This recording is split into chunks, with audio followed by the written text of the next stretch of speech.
So welcome to another Music Talk Monday. Yes, and it is Monday. No, it's not. Today we're going to be going over recording the experience at home versus at the studio. Bum. But there's a home studio and then there's a studio. Yeah, Yes. I think it's more or less what I do versus what you've done. I'm Okay. more talking the home studio type of recording, like Self-recording. like what Brandon does, what we've done in the past, Mhm. even though I'm set up to do significantly better now, even like what I'm set up to do here Yes. versus Yes. I What? mean, if you have a home studio set up, then you have a freaking studio set up. That is essentially the studio experience without the separate engineer. So that doesn't count. If you have a smaller thing set up where you're recording on like a either an interface like yours or a small portable recorder like what we used to use with the Tascam DPO2. The digital recorder where you just played your track, it all went in, and then you could export it and whatnot. Well, yeah, I could with the DPO2. We could record up or 2 tracks at a time. Yeah. And we could do up to 6 unique tracks. And then the problem was you almost had to pre-mix, and I didn't know as nearly as much then as I do now. Excuse me. Because you could take those 6 Into tracks, the mic. Jeez. Sorry. bump those down to track 7 and 8, and then record another 6 on top of that, and then you could bump everything down. But yeah, was like you could do a lot if you knew what you needed to do going in, and I didn't have as good of an idea going in. See, Okay. I was initially looking at things like that where I could just Right. plug in, record, Yep. Yeah. and then export. You know, and I realized, okay, I'm not spending $170, $180. I am the definition of this poor, starving artist. Yeah. It's all right. We spent more than that on DPO too. Yeah, but I mean, Yeah. I wasn't, I found ones on Facebook for $50. Yeah. Uh-huh. You know, small 4-track Yes. recorders. For the record, the DPO2 is still really good. It can go, I believe it was to SD card, or you can burn straight to a CD. Yes. It is really nice. I'm not putting it down. It is a really nice recorder, especially for the time it came out. But even today, the interface is really nice. But you can do a lot more with less now. I can do... I mean, I may be limited to only recording 1 track at a time without a separate interface. But technically speaking, I can do more with GarageBand on my phone than I was able to do with the DPO. Yeah. So with being specific, I just helped us kill 3.5 minutes. Cool. See? The dumb guy did something right. So, how do we... Anyway. Terry, you want to start with what it's like to record in an actual studio? Like where you go and there's a person who's actually mixing your stuff for you. Yeah, while you're and recording? Yeah, well, let's take this a little bit chronologically because Okay. we have a little bit more recent studio experience. Yes, we do. But let's start with your studio experience from back in the day. Yeah. It was a and I- Wednesday, by the way. And yeah, and I wish I could remember the name of the studio. It was in Edders in Lewisberry area, but yeah, back then it was a lot more. Now, you know, you didn't just plug into something at the studio. You brought a lot of your own equipment along. To use it if you wanted the sound right. In my case, though, I was using basically an acoustic electric guitar. Not basically, I was using an Ovation. So Yeah, I was yeah, going to say that yeah, would have been the right. Ovation. and so I really wasn't worried about any effects. Of course, I didn't write my songs, and I was the only one who had songs that were being recorded with the band. I didn't write my songs with any effects. It was we had a pianist, and she was very good. It was kind of like your deal. She was the school pianist, the jazz band pianist or whatever, okay. And the drummer was the same way. I had very good musicians on it, which surprised the hell out of me because I didn't play that well at that time. I still don't, but that's, I feel you on that one. yeah. I mean, I was fortunate for that. Unfortunately, we had a lead player who was a little timid, which is not the case with Eric. That's but No, let me hear the song a couple of you times, and know, I'll do yeah. what I can. And real quick aside, just what he was saying about my experience when I was in middle school. The rhythm section of the jazz band was me, Joe Schaefer on bass, who I literally have known since kindergarten. Two really accomplished keyboard players and a really accomplished drummer. We had a hell of a rhythm section, and we were the ones who convinced uh, our band director to do the original version of Crazy Train when we were in 8th grade. So anyway, I'm still surrounded by good musicians, really good musicians, Hey, and once again, uh, I'm taking a back seat as far as talent here, but I know enough to at least fake my way through a lot of this. Yep. You know, I'm and gonna agree with you and yeah, say, yep, I'm the same way. Fake it to make it. yes, but I I do have a penchant for writing songs, uh, and we'll get into that because what Eric was talking about with going chronologically, uh, yeah, it was the first time I got paid for a song. wow. Yeah. So, uh, anyway, uh, the the working with the engineer process uh, is not as cut and dried or as neat as it might seem. That somebody's back there doing the mix. Unfortunately, or fortunately, and once again, I can't uh, take it away from him, but this guy was used to recording country music.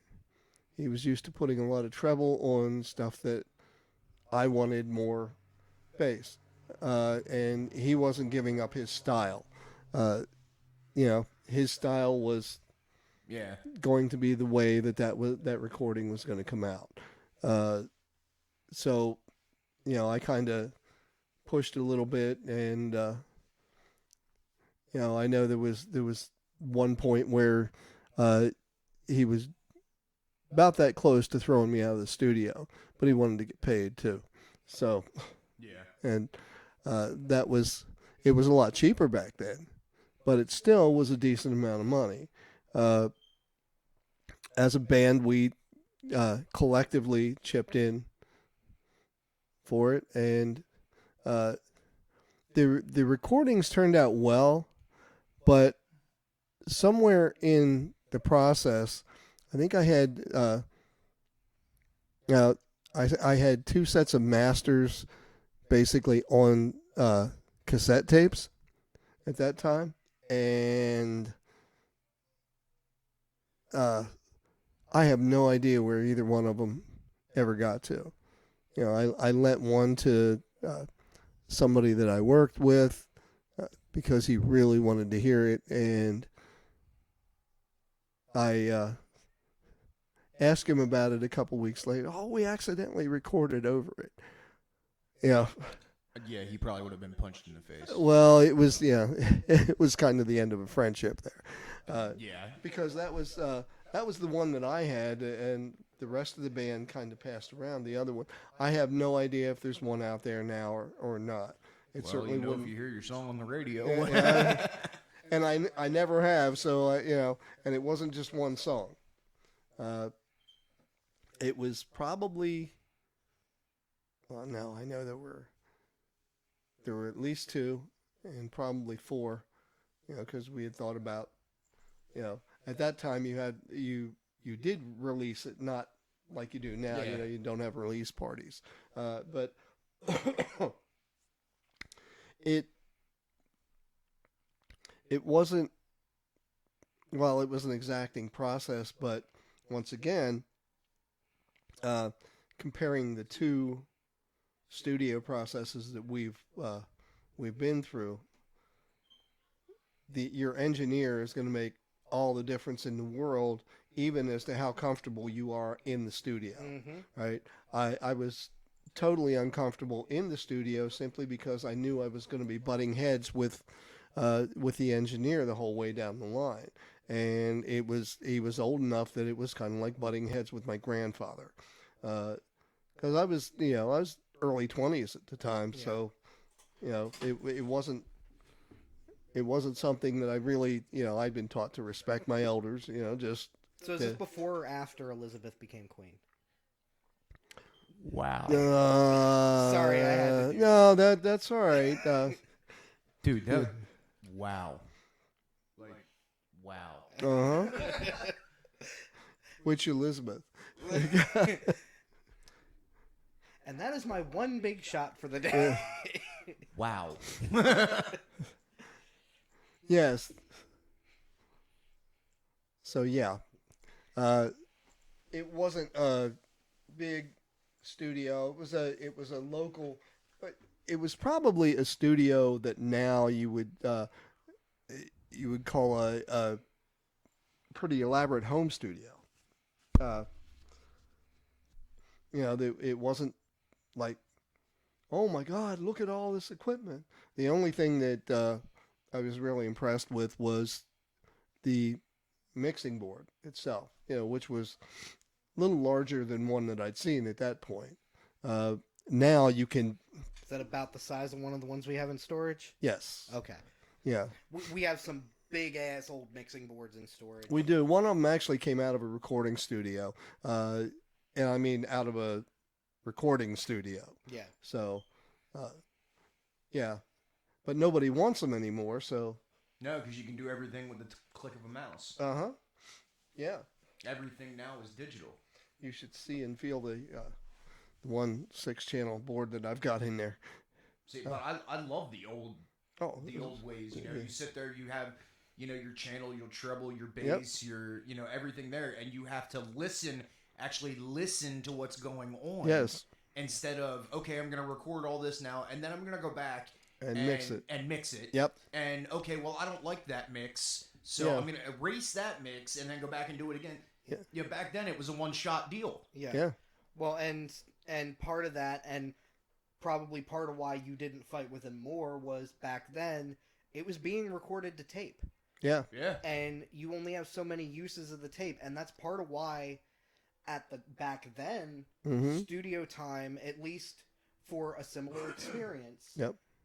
when priced appropriately, studio time back then was significantly more expensive than it is now. Yeah. And off of the EQing, that's something that if you are doing any sort of recording, it doesn't need to be really in depth. In fact, the more in depth you are in your pre-recording or in your pre-recording mix, the worse off you'll probably be at the end. But you do want to do a little bit of that. You don't want to you don't necessarily want to fine tune your frequencies before you actually hit record, but get it in an area that's close to where you want it, because that's going to make your post mix 20 times easier. Okay, now I think we're getting away from what we were.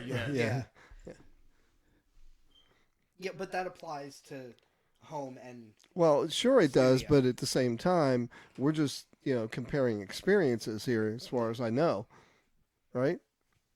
experiences, tips. Yeah, okay. The difference between Yes. the two. Yeah. Yes. Yeah, but that one kind of goes across the board. Yeah. Do some small amount of pre-mixing, and whoever's mixing it at the end will be very thankful. Yeah, but that was definitely an experience. It was once again it was an eye opener, and I think really at that time, because of the availability, there were better studios in the area, and the guy that was doing it knew it, so his prices were a little better, and he had been recommended to me for that reason, and once I experienced it, I Understood. realized why the prices were so so much different. And it really, and I believe at that time, the recording engineer had a lot more. Okay, I'm the boss. Than you do now, where you may say I'm the boss, and you'll be at the controls, but you give the artist access to those raw tracks, they can take them home. And I was just going to say, themselves. ultimately, that mix may not be yours at all. Right. So I mean, if you want to make a name for yourself, you Positive do it. Name for yourself. You do it positively. Yeah. Not. Yeah. So don't be a dick. Yeah, and I mean, especially when you're dealing with just out of their teens musicians who are already full of dickness. What's that? Piss and vinegar? No, I like the dickness. Dickness. Yeah. I tried to find a nicer word. Yeah, well, angst wasn't it. I didn't have a lot of angst about anything. It was just one of those, okay, I'm going to live forever. You're an asshole. The little SLC Punk moment. Mom, Dad, I love you, but I'm 18, and I finally get to say, fuck you. Yeah. Yeah, it was kind of like that, Yeah, so for those of you listening, I love that scene. Realize that when you're approaching, your studio engineer, whether or not, you think you're the hottest thing in the world, right? Those people are real too, and they're helping you. Yep. And they're helping you a lot more than you realize, because if you're there, you don't know what you're doing otherwise. Yeah. Or that this guy knows better, this girl. So yeah, you should, and this is actually I think it's a pretty good analogy. You should approach working with an engineer in a studio the same way that you would approach working with a tattoo artist on your own tattoo design. Yep. Ultimately, that person is the one putting it together. They are the artist, but at the end of the day, it's going on your skin. It is your song being released out into the world. Yep. The tattoo is going on your skin. So it should be at least some level of collaboration. If you have a tattoo artist or an engineer who is like, no, it's my way or the highway, if it's your tattoo design, you don't want any part of that. Nope. And, at the same time, going in there, yes, it is your song, it is your design, but understand that they are the ones putting it together. In the case of the engineer, they're the ones helping draw the picture that you're splashing the colors onto the palette with. All right. That was a good analogy. It was a little awkward, but it's a good analogy. This was Were you fanning a fart or? If he says yes, I No, the biscuits is burning. Yeah, okay. So I've been inside a studio. I've recorded one track inside a studio for a friend on bass, and like the experience to me at least was kind of like awe-inspiring almost, because when I went in, you go into this virtually soundproof room. Yep. And I have my amp, I have my guitar, there's microphones set up everywhere, and this guy just comes in, he takes a mic, he mics up my amp, he plugs me in, he says, all right, when I tell you, start playing. So he goes back and he says, all right, start playing. So I start playing, and he goes, I think you're a little out of tune, check your tune. So I check my tune, I retune and everything, he goes, all right, let's do that again. Rewinds it, it goes back. I said rewind, but he actually just pushed a button and went back to the first track, to the beginning of the track. Sorry, we were talking about tapes earlier. Yeah. Ain't technology grand. But I went in, I played my part, and, he sat back there, like, I could see him the whole time I was playing, and he's just back there kind of finagling stuff, doing what he's got to do, And as soon as the song was over, he was like, all right, great. That sounded great. Let's do it one more time. We did it a second time. And he was like, all right, sounds good. I'll use those mixes. You're done. See you later. Have a nice day. Now, I have a question on that. Yeah. How did it feel for you to be plugged in? Wow. Wow. I can't believe that. You did say he plugged you in. Yes.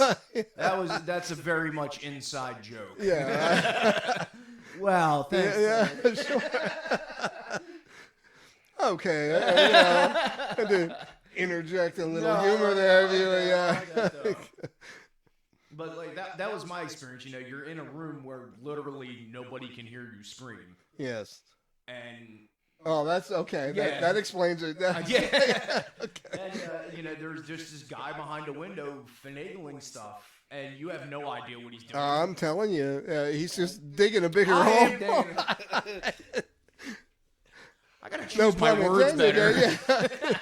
yeah. I feel like playing that clip from Boondock Saints, where let me introduce you gentlemen to the finer workings of the porno industry. But you know, that's just what I saw. I saw a guy behind a mirror, and you know, he's doing his thing. I'm doing my thing. I hope those words work out. He was behind a mirror? finagling. Not a mirror. Okay. Damn it. No, I was just, behind a sheet of glass. It's a one-way mirror. Yeah, I know. And, you know, Number 3, turn left. No, your other left. he's doing his thing, I'm doing my thing, and Yep. then it was done. Yeah. It took like 30 minutes max. And, you know, that was that. And then I walked out with my amp and everything. He said, thank you, have a nice day. And my friend released, you know, got his CD together and everything, and you know, I never really got credit for playing bass on it. It never really went anywhere or did anything. He just had it recorded, and Yep. he paid for the studio time, so he wanted me to come in and lay down the bass track for the one song, and that was that. I say that's all I ask for is credit me in the notes. Like, Yeah, So you had, but you've recorded your own, right? I have recorded my own stuff. Okay. Never in like an actual studio. No, but that's what So we're in moving a, on to. so in a segue to, I have recorded so far 2 songs that have both been released. And the way I record is way different than anything that's been discussed so far. okay. I have a small laptop. I have a small interface with a mic. I have my my new X pedal, and I have my amp. And there's a bunch of cords running everywhere. For more details on the new X pedal, see the episode we did a couple weeks ago about the pedal boards. Yes. I have, you know, simple things set up in my new X. I have a punk setting. I have an acoustic setting. I have, you know, one setting that is just all chorus, you know, but it's not like heavy chorus. It's light chorus and everything to play with the acoustic. You know, another one that's all, you know, reverb and everything to, you know, just to mix some stuff up. But what I do is I plug into that, and I make my drum tracks at home through GarageBand. And once I make my drum track, I export it. I send it to email. Once it's in my email, I send it to myself, and then I download it onto my computer, and I use Audacity to record it as a free thing that you can download. It costs absolutely nothing, and you get a lot to work with. Mm-hmm. Sounds pretty audacious. There you go. Yeah. I know at least a few years ago there were quite a few YouTubers and streamers that were using the primary ones that they used were Audacity and Vegas. Well, now the 2 big ones are Audacity and Reaper. Yeah. You can get free. Hey. Yeah, you can get free versions of both. Yeah. And the free version of Audacity is all I really need. You know, once again, starving artist. Yeah. I don't have the money to go spend on something on like big interfaces or anything like that. But I plug my guitar in. You know, I upload my drum track. I plug my guitar in. I, you know, record my verse. And then I record my chorus. And then I go back and it's copy paste. So I'm not constantly replaying it unless it's a song I believe that I have to do that for, where I'm, you know, have to play the whole song on guitar. And then after I finish that, I'll grab my bass, plug my bass in, doing one track at a time, and I'll do the bass line, and then I'll go in and do the vocals. And, you know, one song may take me, just me, 2-3 days to record. And once I have everything in there the way I want it, I have everything, kind of meshed in the way it should be. I can go in and you can fiddle with it. You don't say anything. Nope. But you can. I wasn't even smiling till now. But you can go in and you can adjust anything you want in there. They have different effects that you can apply to different things. You can make, if something came in, you recorded, came out sounding low, you can make it louder. You can up the decibels. You can adjust, your volumes of different things. You can adjust the frequencies. That's a lot of like high level, like you learned it in school stuff. Knowing, like I did, went to school specifically. Well, went to school for music. What was it? Music industry studies was the title of the degree that I never got, but took 2 semesters of music engineering with Jay Kierson, and favorite class I've ever had. Like, you can go in there and do a lot, and you can just sit there and mess with it until you're comfortable with the way it sounds. And I would honestly say my entire setup, including my guitar, my amp, interface, and pedal, $500. And that's including the laptop. Like $500. And I didn't buy all these pieces at once. I bought them all, over time. There was a point in time when I would take my acoustic guitar and I would just take my cell phone, set it out, voice record, under voice notes or whatever, play my acoustic and sing my song. And that's how I would record my songs. Which is a great way to do it if you're in the middle of writing so you don't forget. Yes. But that's how I would record a full song. Now, I wouldn't release that or anything. I have 4 or 5 files, that are full songs. I'm not going to release that because it sounds like poo. I would, actually want to re-record it. But recording at home, I'm by myself. I'm doing everything myself. I don't have a full band experience. I don't have, a drummer and everybody set up. I'm not behind in a soundproof room. I'm in my bedroom, a portion of my bedroom that I turned into my studio. And, that's that. And it's, you can do a lot in home recording, but there's also a lot you can't do if you don't know what it is. Yeah. So it's a toss-up. You can record your basic sounds and your basic everything and mess with it a little bit and get it the way you want it to sound, and that's fine. If you go on Bandcamp or whatever and you listen to some of these bands that are recorded stuff, a lot of it's not professional recordings. It's recorded at home. Yeah. And they're getting, some of them are making thousands of dollars because they set the price at $5 for their album or their EP, and people are paying for it. Yeah. And a lot, like I said, a lot of it's recorded at home. Because especially the last couple of years, studios nowadays, with inflation and everything, I actually looked it up. There's, I forget, my brother-in-law said they paid $700 to Shaw Ranch for 3 days of recording. Well, actually, that's pretty good. Not bad. Steve does a nice job, and he he does it at a good rate. He does do a good job. Yeah. But that's $700 that you're paying out for just 3 days. But you're saying just 3 days. Yeah. See, I'm thinking that's 3 full days. Right. Like you have. Well, we're not talking 24 hours. It was 8 hours a day. Right. Well, But still. But you have Steve there. I mean, obviously lunch break, but you have Steve there for that whole time. Yeah, and like he said it was a great experience and everything. Right. And their CD turned out great. Yep. But once again, if you're a poor band, coming up with $700 isn't easy. Why do you think Riders hasn't recorded an EP yet? Yes. It's not because we don't know enough musicians to do the other parts. We've been discussing this for years. Yeah, well, I've known you guys for years. So. Yeah, we've been discussing this for years, but honestly, with what we have, that's why. Because we can't. That's why we haven't done that yet. Yes. Although, honestly, with my current setup, which was more than $500, I'm not saying that to brag. It's just there's a little bit more money in my streaming setup here. Fuck it, you. But we're going to be starting with that here soon, but where was I going with this? I don't know. We wanted you to help with recording Pooh the musical. Pooh? Oh, okay. Because you said it sounded like Pooh, and I Yeah. thought, okay, well, let's do. Yeah, all right.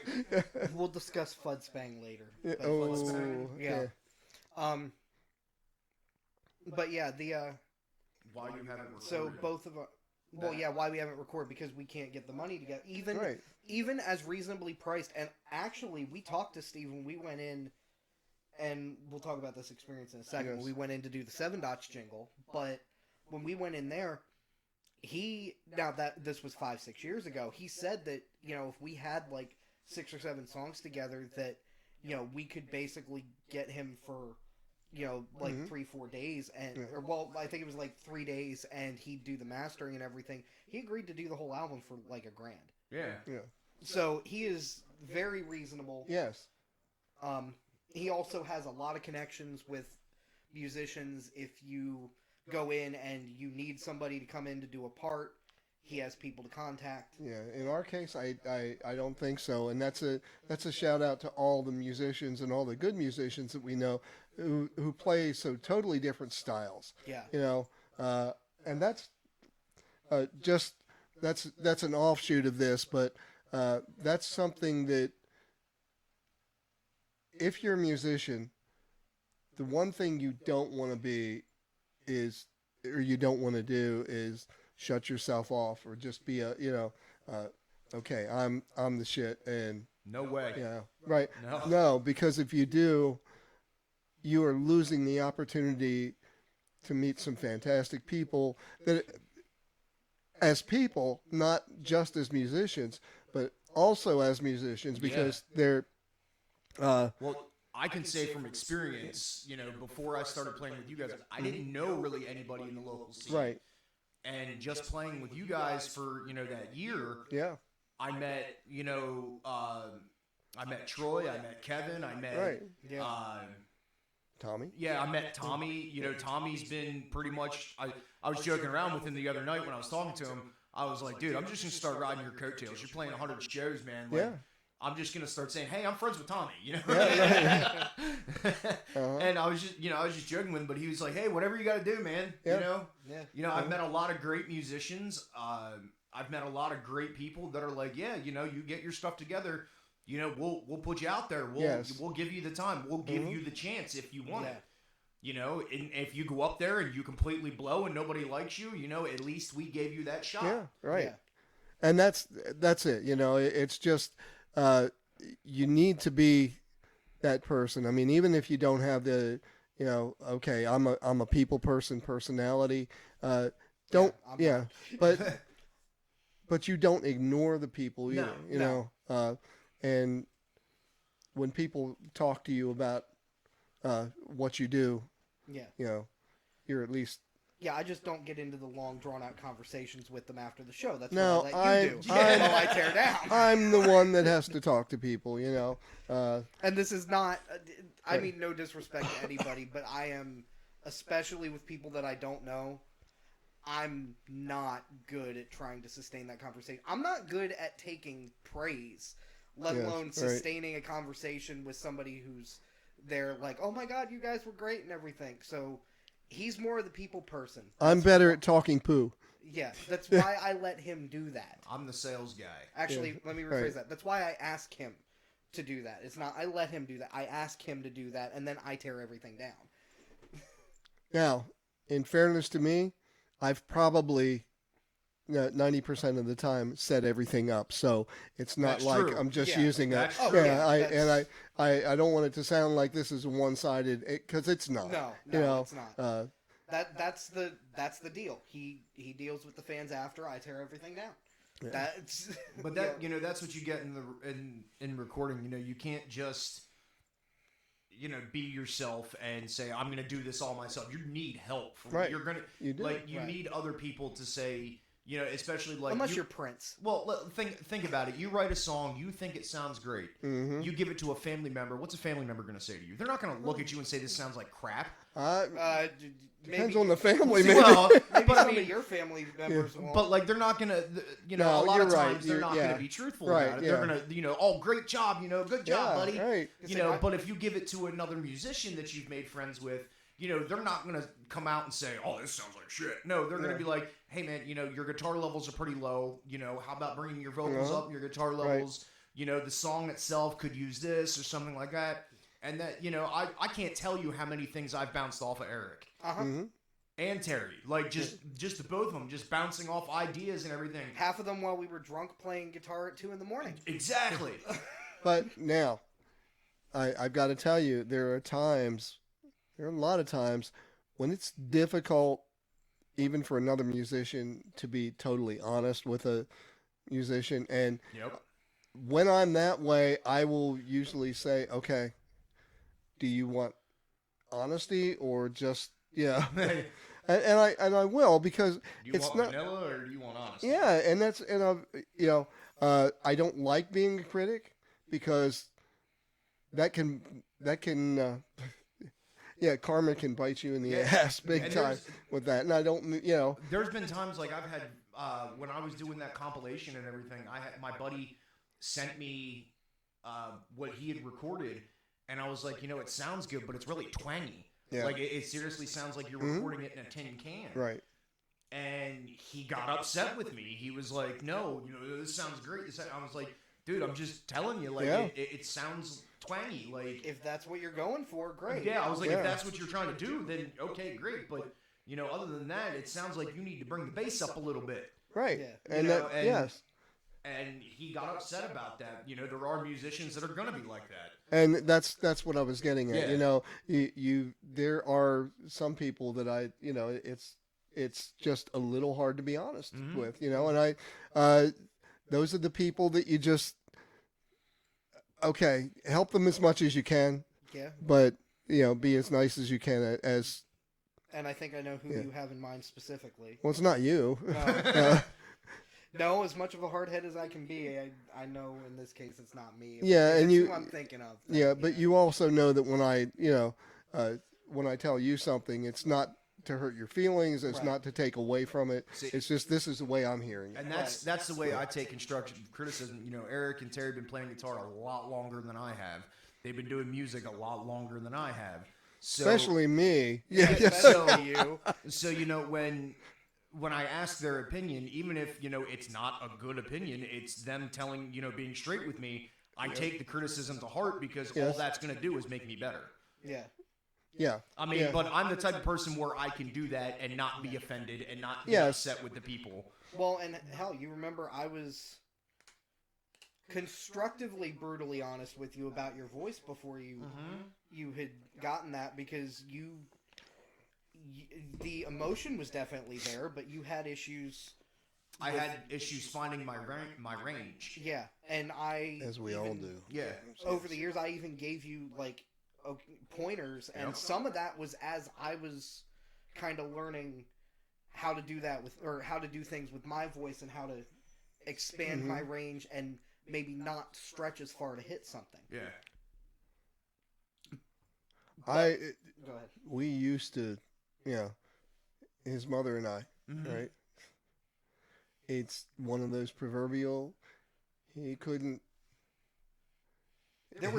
carry a tune in a bucket. Yeah. Right? There were 2 songs that I sang in our entire set, which is why the night that you lost your voice was probably the most stressful show. I'm sure it was, and I hated to ask you, but second most stressful show I've ever had. The most stressful show was a year and a half ago, but the night before you got tested.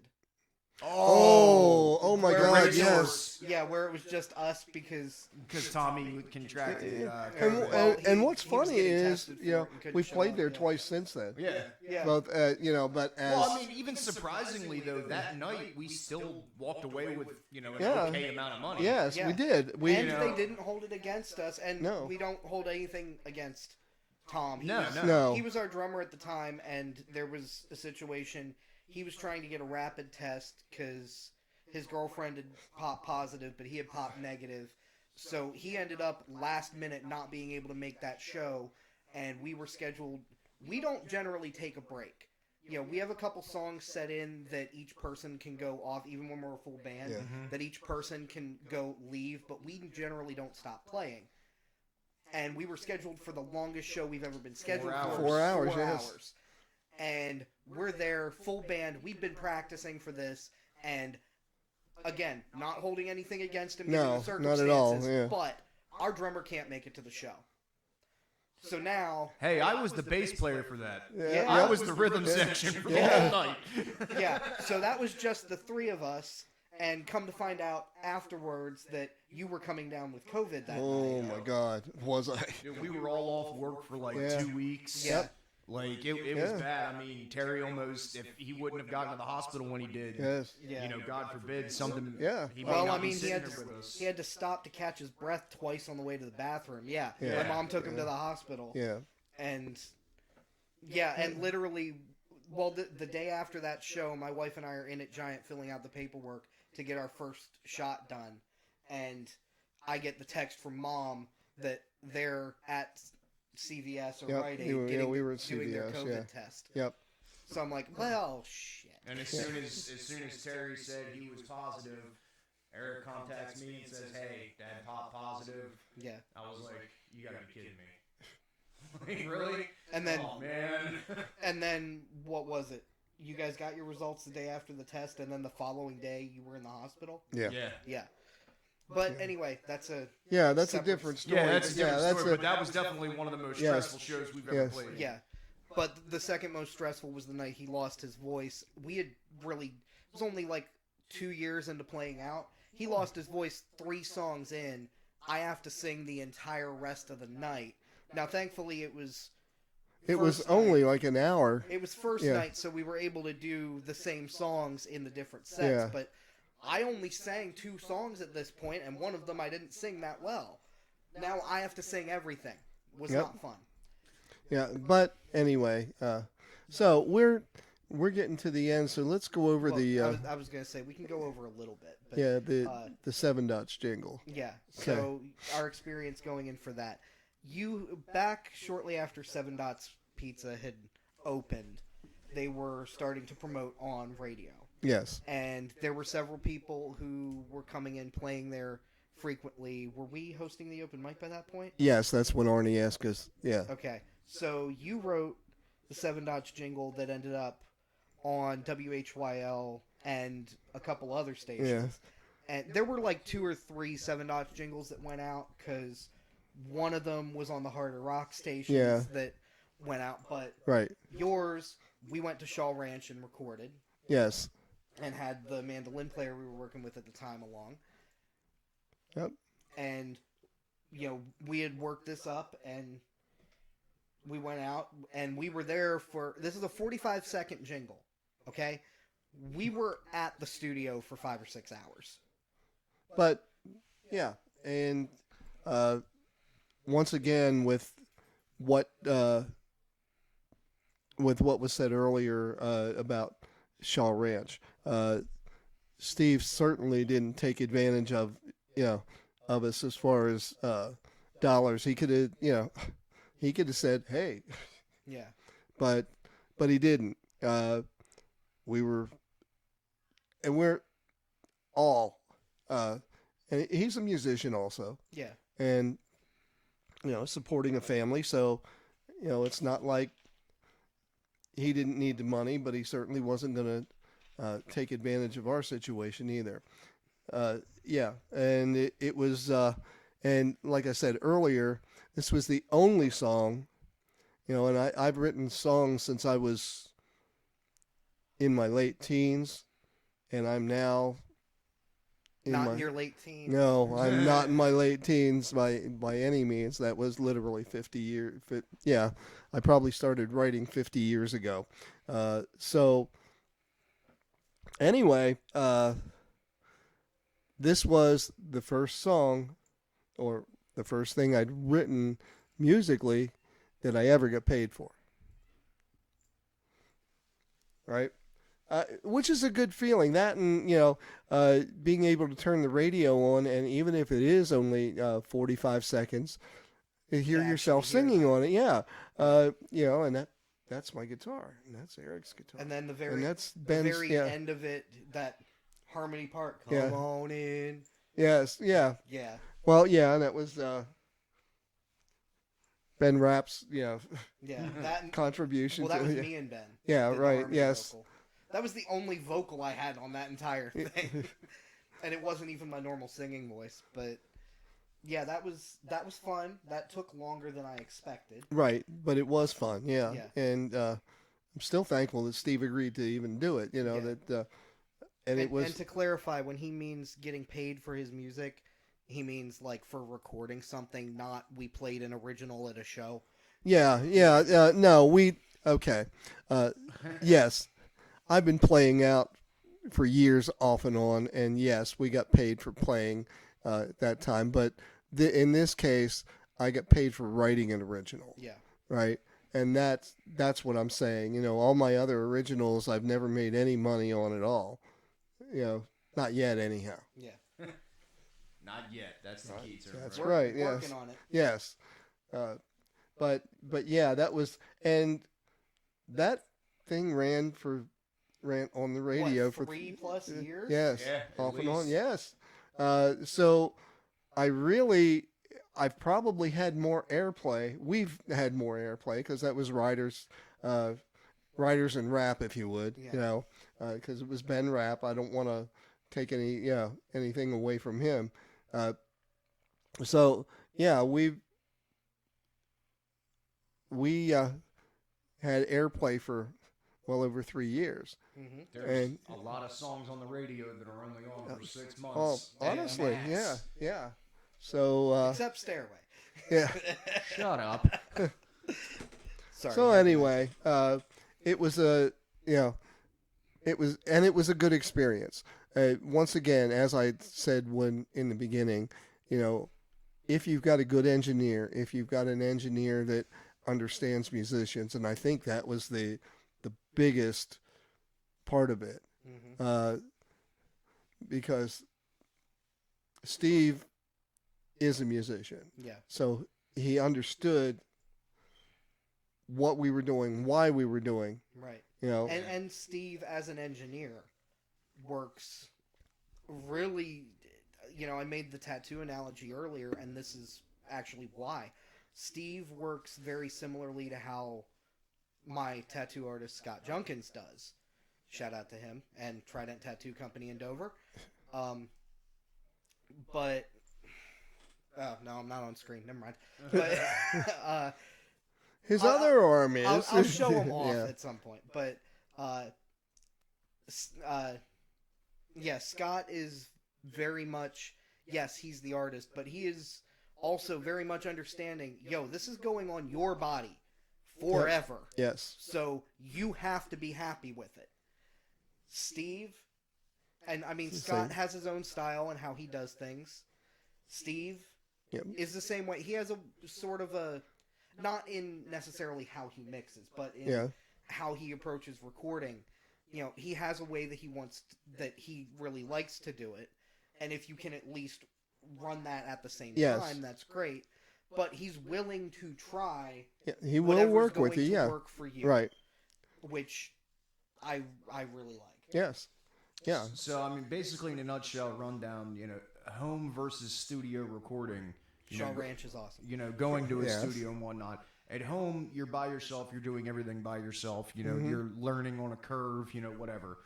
Unless you have a music degree and you know how to do all that stuff by yourself, or you at least did the training, and if you can, or if you have like a home studio, if you can, and read all the manuals, if you can, and you want to like cut your bass tracks at home and even do some preliminary mixing, if you have a friend who like is an engineer, or even if you cut the tracks and have an engineer that's willing to go in and work on it afterwards, if you have that ability.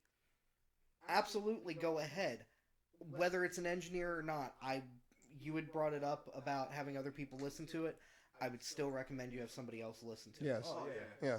But and I mean, if you're full band, it really depends on the situation. Because if you're full band and you want to record all together and you don't have the space and the equipment to do so, go to the studio. Yes, but once again, that's it's an investment. It's definitely an investment, not just in your time, but also out of pocket. So make sure you're willing to put out the cash to do that. And make sure you are prepared as a performer and an artist. Yes. Going into it. The less time that you waste in the studio, one, the less money that you spend, and two, the less pissed off your engineer's going to be. Well, and not only that, I truly believe that every musician should have at least one studio experience and have your what you want to hear they're available to play. Do not get discouraged if everybody else doesn't like your songs, right? No, definitely don't. You may just not be at the right time. There, or like Chris Christopherson, there may be somebody else better suited to your song. Right, but whatever, don't give up on your ability just because I did that for quite a few years. It was like, okay, my song didn't ring, one of my songs didn't win the songwriting contest, and this person liked it, but these 5 didn't, and it's like, okay, well, I guess I'm really not a songwriter. Well, in my mind, that's where I went, but I kind of came around after a while. So, but your style is your style. What you like is what you like. If you're looking to make money off of your music, then all you want to do is please other people and not yourself. Right. So, but if you like what you're creating and other people don't, who cares? Yeah. Just create, have fun with it. You eat what you like, I'll eat what I like. What was Ricky Nelson's song at the end of his song? Can't please everyone, so you got to please yourself. I know neither one of you are aware of that song. Yeah, that was called. Can't please everyone. That was a garden party song. Yes, it wasn't the Ricky Nelson reference. Yes. Anyway, he mentioned Bob Dylan in there. And pleasing himself. I don't want to know about that wrinkly old bastard pleasing himself. Ooh, that's what he does performing anymore, but that's a story for another day. Yes. Anyway, thanks for watching. See you guys next week. Link is in the description. Go join our Discord server. Yeah. Yes. Join the Discord. Yes. See the Discord. Well, you can already see that. So. You'll be able to keep up on all of the updates for Lever Entertainment Group and Karloff Kid and Riders and others. Yes. So, thanks for watching. See you next time. Join the Discord.